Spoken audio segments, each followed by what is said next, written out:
ତାମିଲନାଡୁରେ ରାହୁଲଙ୍କ ନିର୍ବାଚନୀ ବିଗୁଲ ତାମିଲ ଅସ୍ମିତା ଓ ଗରିବ କଲ୍ୟାଣ ଉପରେ ଫୋକସ୍। ନମସ୍କାର ଦର୍ଶକ ବନ୍ଧୁ, ଜିଟିଭି ଭାରତ ଓଡ଼ିଆ ନ୍ୟୁଜ୍ ଚ୍ୟାନେଲକୁ ଆପଣଙ୍କୁ ସ୍ୱାଗତ କରୁଛି। ମୁଁ ରାମଦାସ।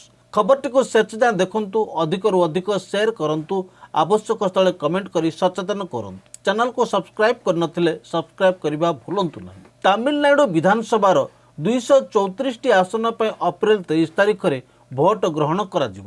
ଏହି ପରିପ୍ରେକ୍ଷୀରେ ନିର୍ବାଚନ 2026 ପାଇଁ ପ୍ରଚାର ମଇଦାନକୁ ଓହ୍ଲାଇଛନ୍ତି କଂଗ୍ରେସ ନେତା ରାହୁଲ ଗାନ୍ଧୀ।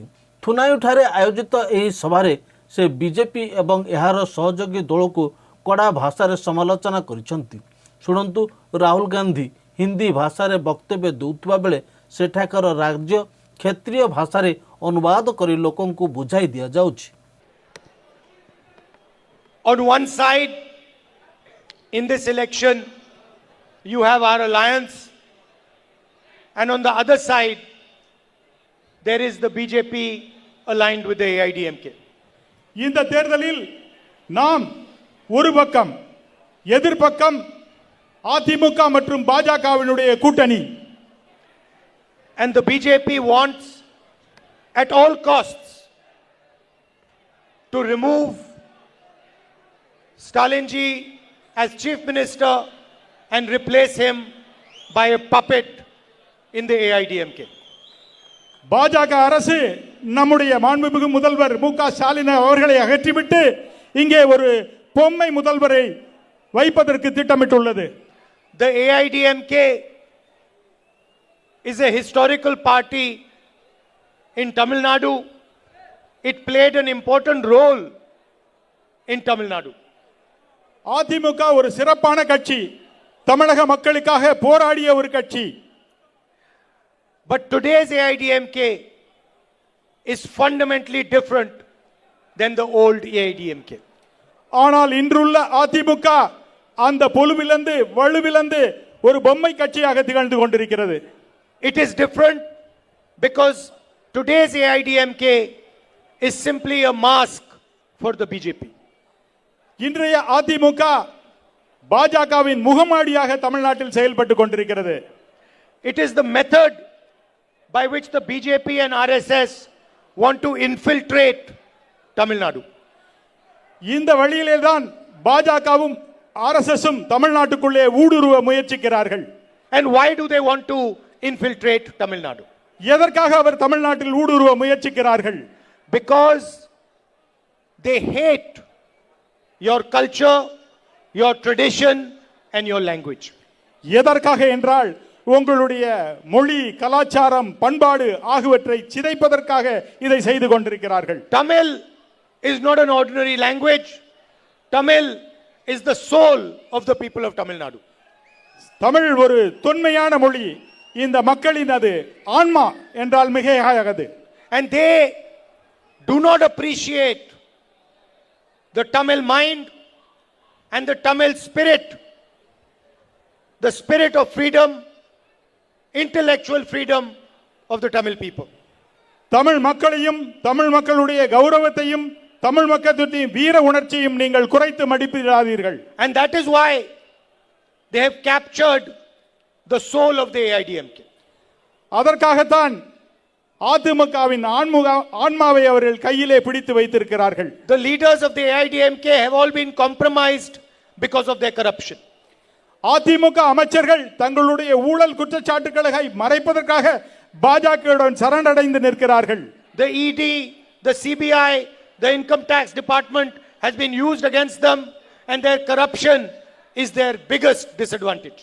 அவருடைய ஊழல் குற்றச்சாட்டுகளால் இடி மற்றும் மற்ற அமைப்புகள் மூலமாக அவர்கள் மிரட்டப்படுகிறார்கள், பணிய வைக்கப்படுகிறார்கள். The BJP knows that it can never control the chief minister of Tamil Nadu, Mr. Stalin. பாஜகவுக்கு நன்றாக தெரியும், தமிழ்நாட்டின் முதலமைச்சர் மாண்புமிகு அண்ணன் ஸ்டாலின் அவர்களை மிரட்டவோ பணிய வைக்கவோ முடியாது என்பதை. The BJP knows that Mr. Stalin will not compromise on the principles of Tamil Nadu. பாஜகவுக்கு நன்றாக தெரியும், மாண்புமிகு முதல்வர் ஸ்டாலின் அவர்கள் தனது கொள்கையை எதற்காகவும் சமரசம் செய்து கொள்ள மாட்டார் என்பது. Yesterday in Parliament, they proposed a women's bill. நேற்று அவர்கள் ஒரு கிராம கமிட்டி பில்லை அறிமுகப்படுத்தி உள்ளார்கள். The truth is, they were not trying to pass a women's bill. They are not அவர்கள் மற்ற மசோதாக்களை நிறைவேற்றுவதற்கு முனைவதில்லை. They were trying to use the women's bill as camouflage to pass a delimitation bill. அவர்கள் இந்த கிராம பஞ்சாயத்து சட்டத்தின் மூலமாக மகளிர் மசோதாவின் மூலமாக ஒரு மாறு வேடமிட்டு கேட்டுக்கொண்டு அதில் டீலிமிட்டேஷன் தொகுதி மறு சீரமைப்பை உள்ளே கொண்டு வர முயற்சிக்கிறார்கள்.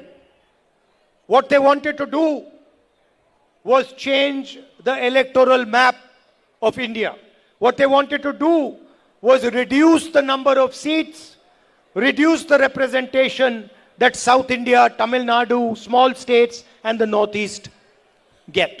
எதற்காக அவர்கள் முயற்சிக்கிறார்கள் என்றால் தென்னிந்திய மாநிலங்கள், சிறு மாநிலங்கள், நார்த் ஈஸ்ட் மாநிலங்கள், வடகிழக்கு மாநிலங்கள் அவற்றின் பிரதிநிதித்துவத்தை குறைப்பதற்காக அவர்கள் குரல் நாடாளுமன்றத்தில் ஒலிக்கக்கூடாது என்பதற்காக இதை செய்கிறார்கள். ଭାଷଣର ପ୍ରମୁଖ ବିବରଣୀ ତାମିଲ ସଂସ୍କୃତି ବନାମ ଦିଲ୍ଲୀ ଶାସନ। ରାହୁଲ ତାଙ୍କ ଭାଷଣର ଆରମ୍ଭ ତାମିଲନାଡୁର ଐତିହ୍ୟ ପ୍ରଶଂସା କରି କହିଥିଲେ।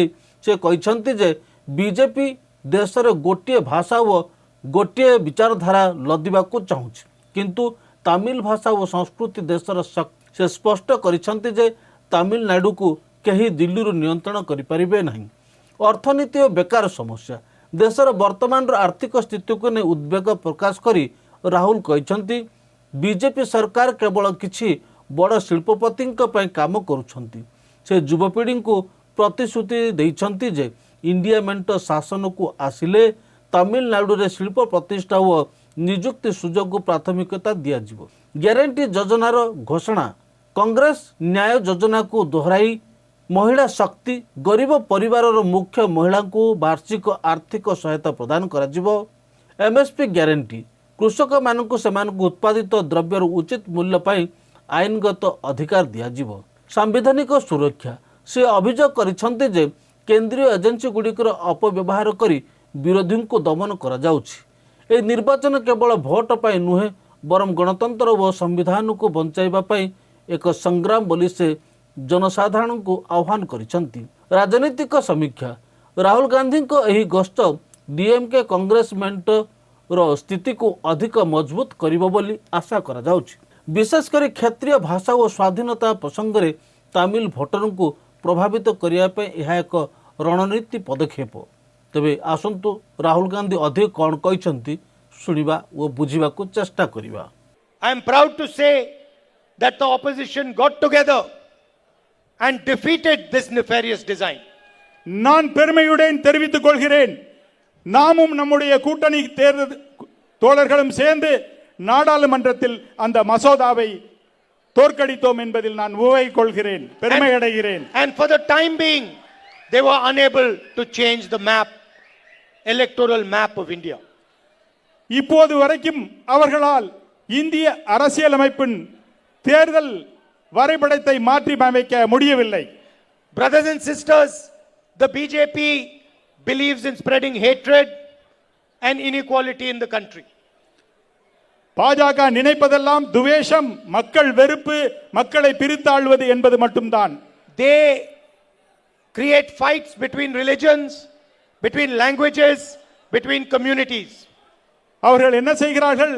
மதங்களால் மக்களை பிரிக்கிறார்கள், சாதிகளால் பிரிக்கிறார்கள், மொழிகளால் பிரிக்கிறார்கள், தேசத்தை துண்டாட நினைக்கிறார்கள். They attack minorities, Muslims, Christians, Sikhs, all across the country.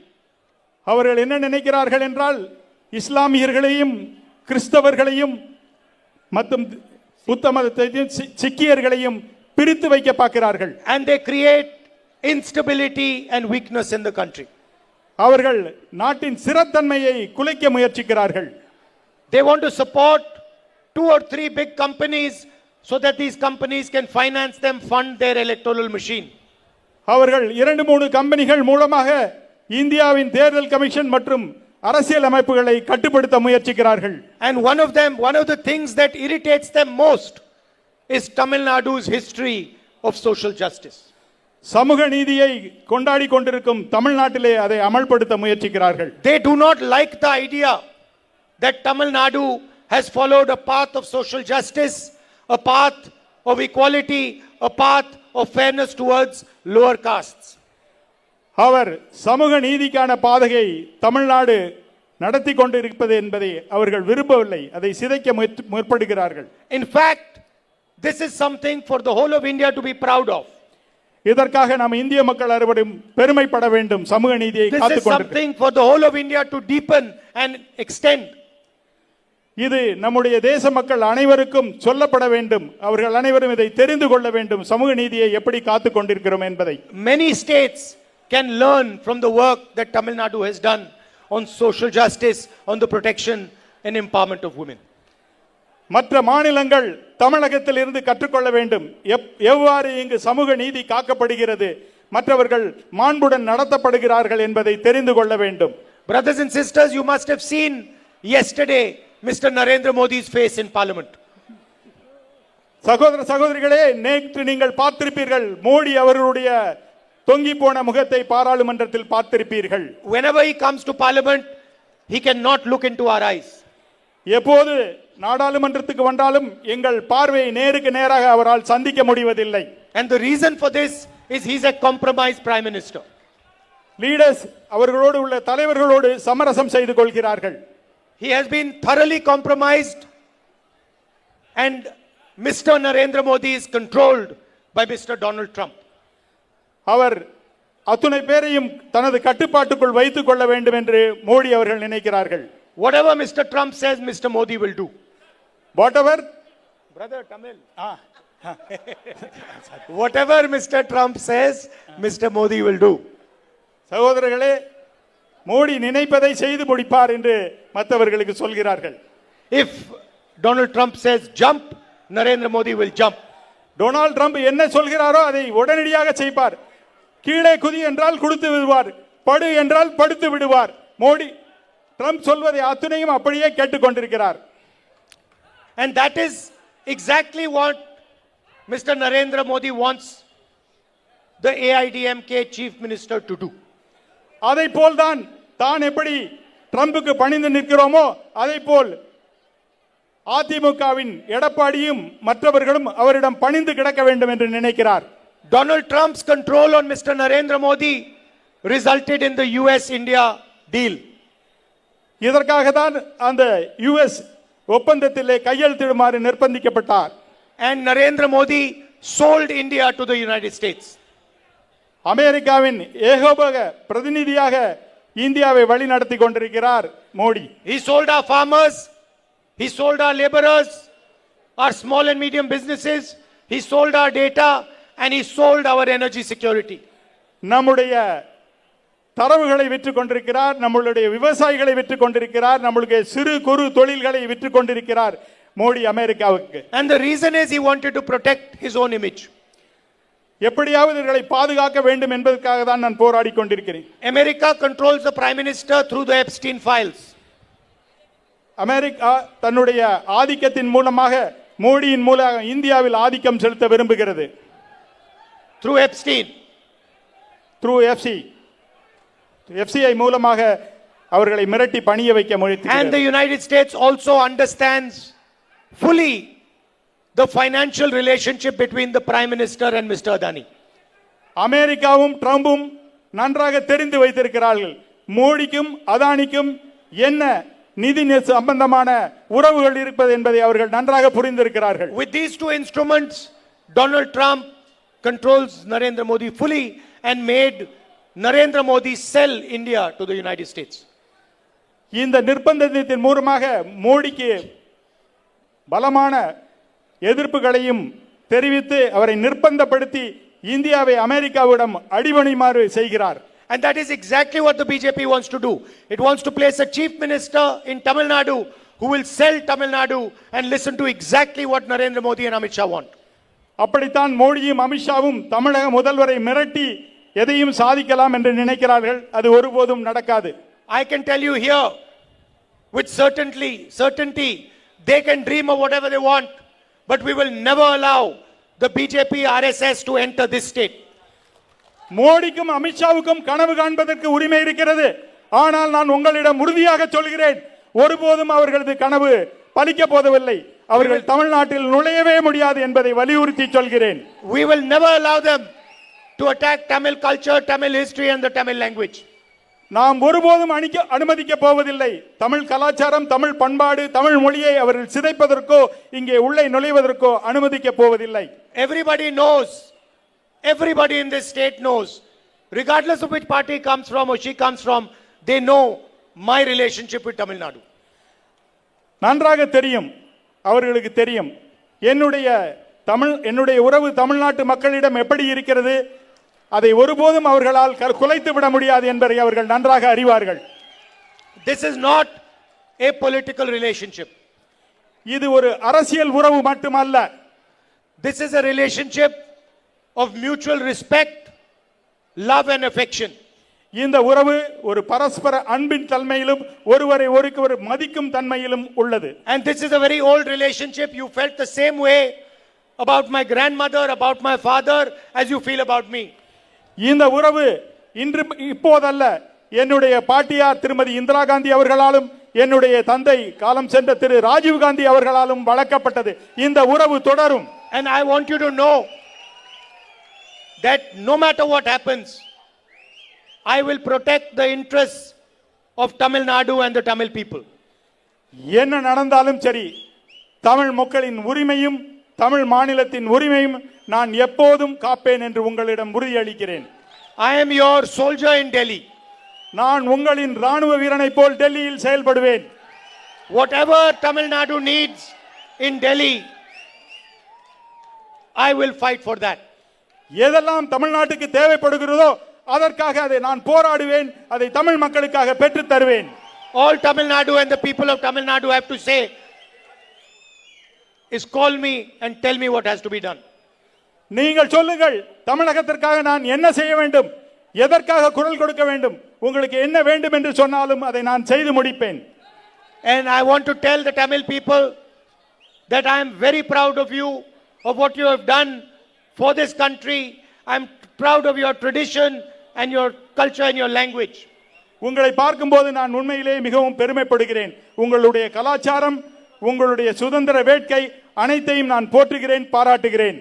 In this election, remember that we are fighting to keep the RSS and the BJP out of this state.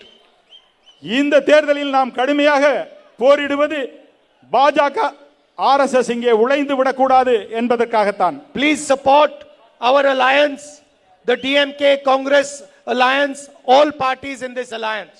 தயவு செய்து உங்களை கேட்டுக்கொள்கிறேன், அன்போடு கேட்டுக்கொள்கிறேன், நம்முடைய காங்கிரஸ், திமுக மற்றும் கூட்டணி கட்சிகளை ஆதரித்து மிகப்பெரிய வெற்றி பெற செய்ய வேண்டும் என்று இந்த கூட்டத்தின் Every வாயிலாக single கேட்கிறேன். Congress party worker should support the alliance candidates where alliance candidates are fighting, and workers of all the other political parties should support the Congress party where the Congress party is fighting. நம்முடைய காங்கிரஸ் தோழர்கள் எங்கெல்லாம் கூட்டணி கட்சி போட்டியிடுகிறார்களோ அங்கெல்லாம் சென்று அவர்களுக்கு துணையாக நிற்க வேண்டும். அதுபோல நம்முடைய காங்கிரஸ் வேட்பாளர் நிற்கின்ற தொகுதிகளிலும் நம்முடைய கூட்டணி கட்சியான திமுக மற்றும் மற்ற கட்சிகள் இணைந்து பணியாற்றி வெற்றி பெற வேண்டும். I'd like to thank everybody who has come here in this heat from far away. இந்த சுட்டரிக்கும் வெயிலில் இங்கே வந்திருப்பதற்காக நான் உங்களை பாராட்டுகிறேன், நன்றி கூறுகிறேன். Thank you very much. Nandri, Vanakkam.